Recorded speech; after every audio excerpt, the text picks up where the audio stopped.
Hi hello viewers ఎలా ఉన్నారు? ఒకరేమో సనాతన ధర్మం గురించి న్యాయం, అన్యాయం అంటూ మాటలు మాట్లాడి దీక్షలు చేస్తారు.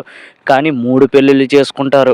3 పెళ్ళిళ్ళు చేసుకోవడం సనాతన ధర్మంలో ఎక్కడా లేదు అనేది ట్రేడ్ పండితుల వాదన.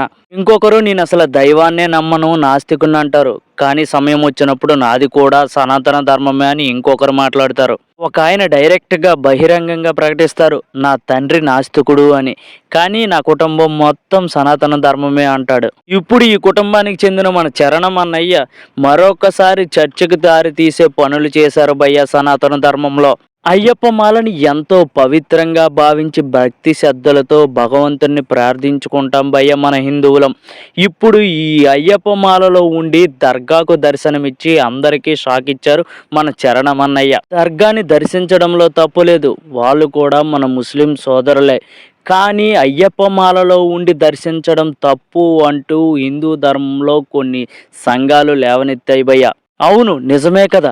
రంజాన్ వేళలో ఎంతో పవిత్రంగా పూజించుకుంటారు మన సోదరులు.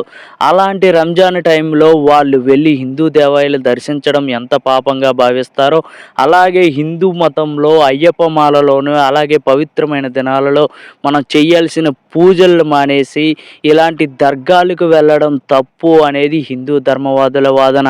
సనాతన ధర్మం మా ఫ్యామిలీలోనే పుట్టింది, మా మెగా ఫ్యామిలీలోనే పెరిగింది అనేటట్లు మాట్లాడే మీరు ఈరోజు ఎలాంటి మిస్టేక్స్ చేయడం ఎంతవరకు కరెక్టో అనేది ట్రేడ్ పండితుల వాదన. దయచేసి ఈ విషయంలో తక్షణమే అయ్యప్ప భక్తులు అలాగే సనాతన ధర్మవాదులందరికీ క్షమాపణ చెప్పాలి. ఇంకోసారి ఇది రిపీట్ చేయకుండా ఉండాలనేది చాలా మంది భక్తుల ఆవేదన.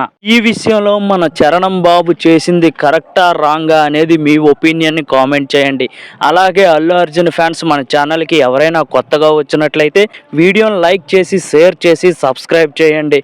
జై అల్లు అర్జున్, జై బన్నీ, జై ఐకాన్ స్టార్.